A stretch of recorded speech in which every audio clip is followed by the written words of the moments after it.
Hi, I'm Maya, and today I want to talk about War and Peace by Leo Tolstoy.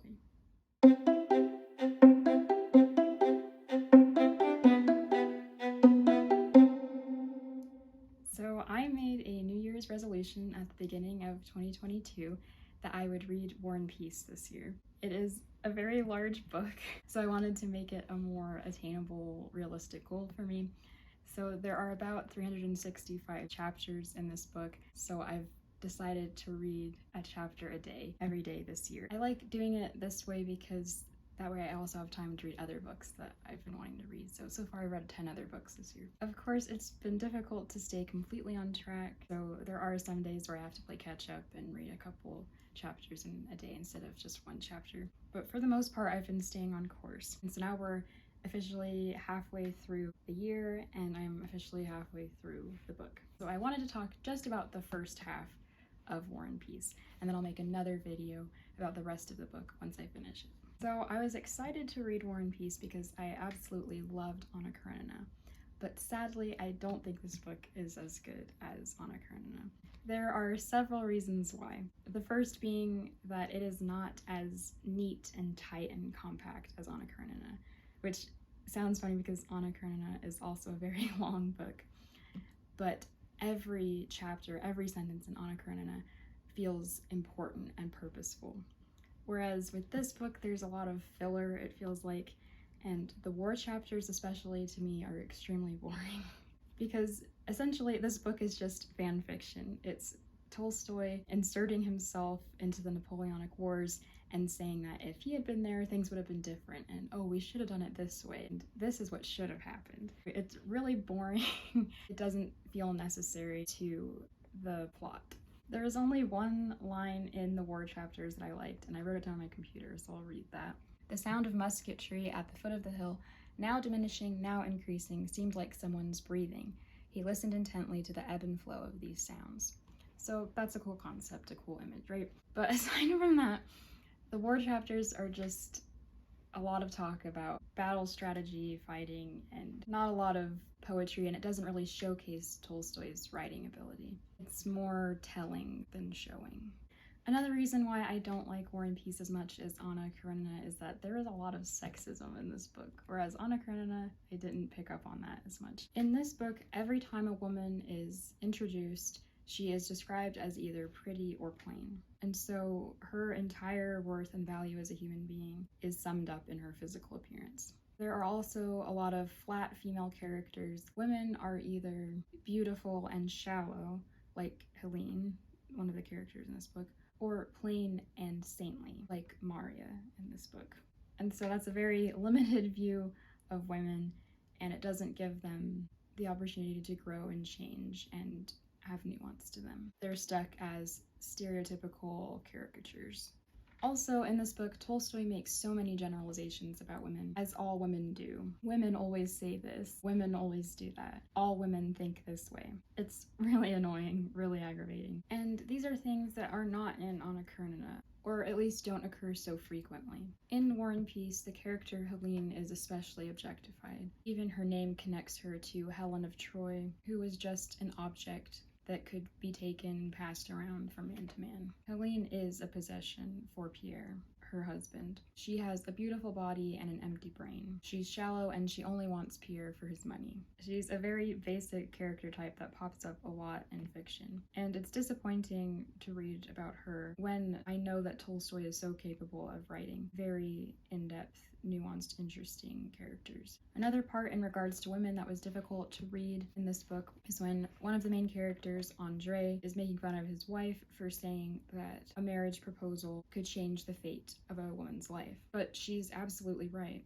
For a woman, marriage determined everything. Whether or not she could leave her father's house, whether or not she could have children, whether her circumstances would improve or stay the same. A woman's fate during that time relied completely on a marriage proposal. So it's really unfair that Andre's wife, her fears and concerns are being diminished when they're absolutely valid. I would say the one exception to this very sexist vibe coming from this book in terms of female characters is Natasha. Natasha is very fleshed out as a character. We, the readers, learn more about her through her actions, but also her internal monologue. And so in that way, Natasha feels more like an Anna Karenina character to me, while Kitty, a character in Anna Karenina, feels more like she belongs in War and Peace because she is very flat, especially when compared to her love interest Levin, who is such a round, dynamic character. But back to Natasha. I love how boisterous and full of life she is. She's always laughing and running and jumping and dancing and kissing and singing. She's very vivacious and brings a really wonderful spirit to the book. My favorite scene in the first half of War and Peace is when Natasha crawls into her mother's bed while her mother is saying her nightly prayers so that they can have a chat about the men in Natasha's life. She tells her mother about Boris and Pierre and how much she likes them and what she thinks about them. And the scene is so realistic and well done. The blocking and the dialogue and the laughs. I feel like so many authors say, and the characters laughed, and it feels very out of place or forced. But in War and Peace, the laughter feels so natural. So during this scene where Natasha is cuddling up with her mom and talking to her about her crushes, Natasha says that there is stuff inside her that no one else has. And that is something that Pierre, one of her love interests, has said about himself earlier in the book. They both feel like there is something inside of them that other people don't understand, and that's why they're perfect for each other. Something that made me sad about Natasha is that she often describes herself and her thoughts in the third person from a man's perspective. She's constantly thinking about how men view her, and that's what living in a patriarchal society does to a woman.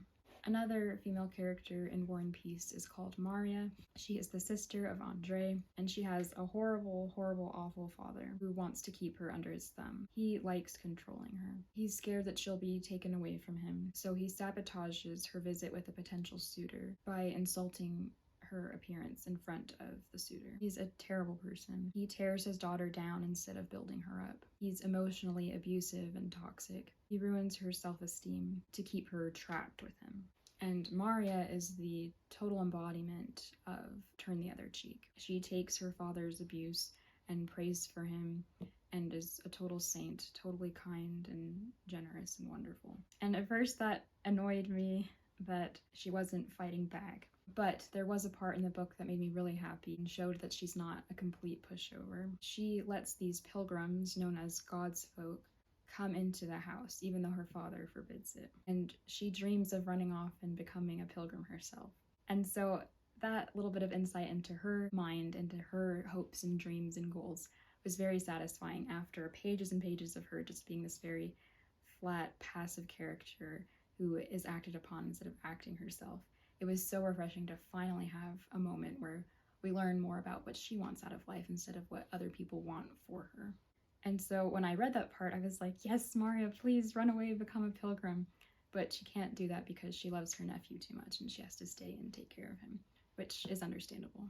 One thing that I thought was interesting is that the father of Maria and Andrei is a plate flinger, like Mr. Ramsay into The Lighthouse. So I thought that was an interesting little connection, that both these books have very awful fathers who fling dinnerware when they're upset. And it was scenes like that where plates are thrown around, or when there's a big dinner and everyone's giving a toast and then they throw their glasses on the ground. It was scenes like those that made me stop and think about the poor servants that had to clean that up. And I think that's another way in which Anna Karenina is better than War and Peace, because in Anna Karenina, so many of the characters are talking about reforming serfdom and improving the lives of the servants. Whereas in War and Peace, they're just completely overlooked, completely taken for granted. And so I think it was hard for me reading Anna first and then reading War and Peace because I'm expecting more. I have these higher standards, but I think I just need to understand that this book isn't about that. It isn't about reformation and revolution and improvement. It's historical fiction, and so it's not about change. It's about capturing that specific moment in time when serfs weren't considered at all and where all the focus was on the rich. So I've said a lot of negative things about the book, but there are a lot of things that I really do love about it, and so I want to talk more about that now. Tolstoy is superb at instant characterization. He gives each character, no matter how small their role is, a unique trait that sticks in your mind and that you associate with them each time you read their name. Whether that's a forehead wrinkle, or a speech impediment, or a diamond ring, or a bowl cut. He's very good at conjuring images that stay with you. One of the observations that Tolstoy makes in this book that I really like is that when you're handling people and you're deciding how to delicately tell them things that will upset them, it's like performing surgery, and it's very stressful and very precise. And I just thought that was a fun comparison.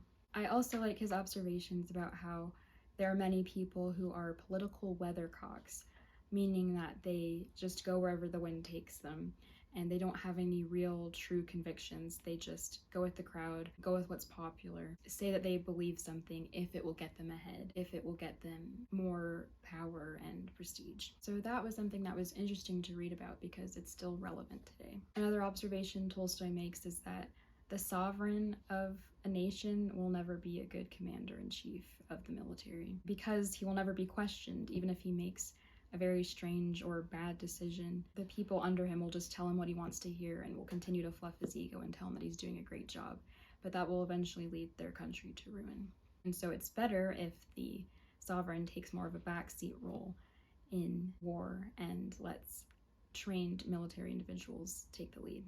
So I mentioned Andrei earlier, the brother of Maria, the son of that awful, horrible man, the husband of that poor little lady who said that marriage can change a woman's life. He, Andrei, has a hero complex, and throughout the book he has multiple existential crises, and he's a fascinating character, but most of the time he just annoys me because he has everything going for him and he still makes such bad decisions. But yeah, so when he first joins the war, he's in it for the glory. He admits that he cares more about fame and esteem than his loved ones. And he also has a death wish. He feels unfulfilled.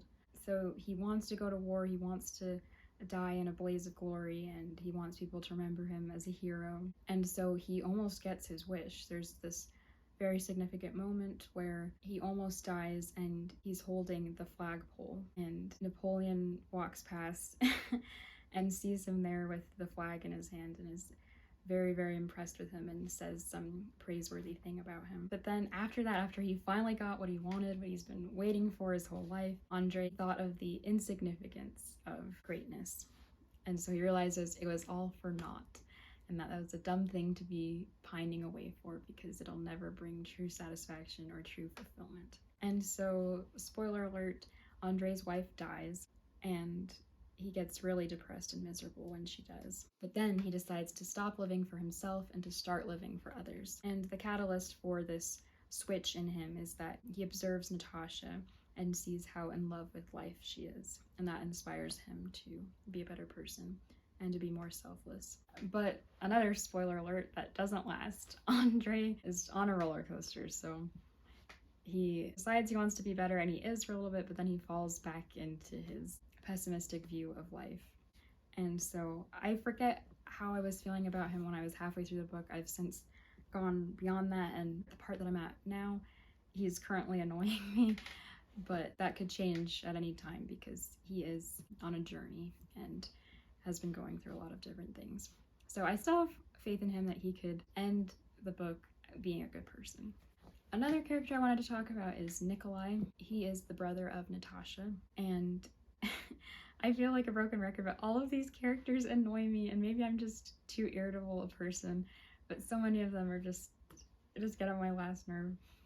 But the thing that Nikolai does that annoys me is that he is so incredibly naive. When he goes to war, he doesn't understand how anyone could want to kill him. And it's almost laughable, but it's also very sad.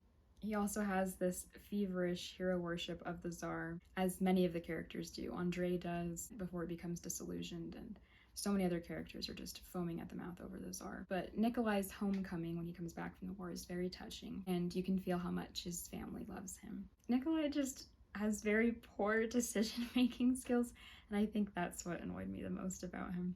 And I think also just the blinders he has on to everyone else in life. He wants a medal for discovering basic human empathy. He has this big epiphany when he's in the war that this other soldier is just as scared as I am. It's like, well, duh. Nikolai is aggravating, but as I'm reading more about him, he's learning and maturing, and he's growing on me. I like that he literally kicked the butt of the manager that was swindling his dad out of his money. So that was a cool scene, and showed that Nikolai is loyal to his family and cares about them and will protect them. And that he's not completely stupid because he was aware of the manager taking money that he shouldn't have been.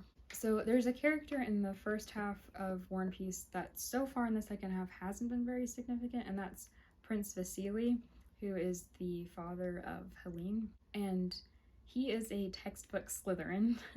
He flatters people to gain power. And also, he doesn't really care about his kids at all. He cares about money and legacy. And there was one part in the book that I thought was so crazy, where he actually says that he only knows how to use the caring parent tone when he's speaking to his kids because he's imitating other parents. That's kind of crazy that there's no natural affection or parental instinct. He has to copy what he sees other parents doing. Prince Vasily is kind of just like this vulture who's trying to get at Pierre's fortune, or the fortune of Pierre's father, which eventually goes to Pierre once his father dies. And so Pierre is obviously the best character in the whole book. He's a lot like Levin in Anna Karenina, in that he is trying to be a better person and to improve and grow. Whereas the other characters like Nikolai and Andrei, who are growing, they're not doing it purposefully. Life is just kind of happening to them and they're growing through their experiences.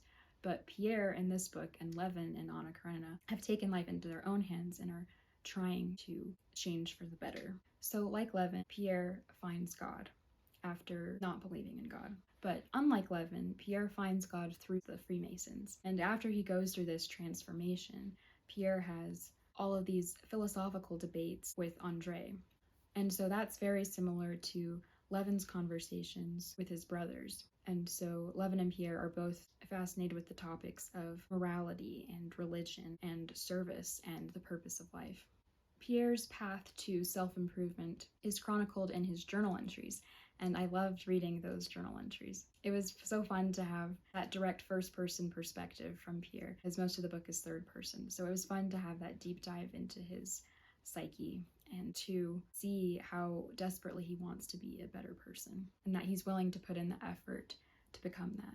Another thing I love about War and Peace is the insight into Russian culture at that time. So many of the characters seem more superstitious than religious, and they have these little things in their brain that if things happen a certain way, then that means something else will happen. Like if this woman walks over to one person before she walks over to the other person, then that means she's gonna marry me. Or a character waits for something to happen, like something to happen to an object or the weather, and then if that happens, that means that something will work out a certain way in their life.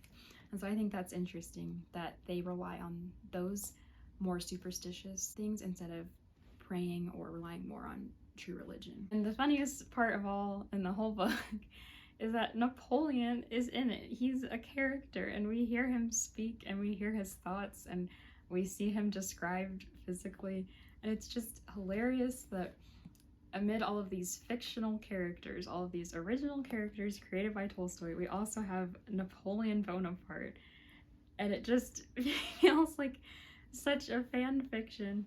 For me, it's just funny. It's not supposed to be humorous, but it is to me, I think, just because of our modern day perspective on fan fiction. So that just makes it funny to me. So obviously this is a very long book, and so I'm glossing over a lot of other parts that happen in the first half of War and Peace, and I could sit here and give a summary of every event that happens, but I mean, you can just Google that if that's what you're interested in. I just wanted to share my personal insights and the parts that stuck out to me and that I found fascinating and or frustrating. That's everything I wanted to say about the first half of War and Peace, and I will be doing a second video about the second half of War and Peace once I finish it. So stay tuned for that. Thank you so much for watching.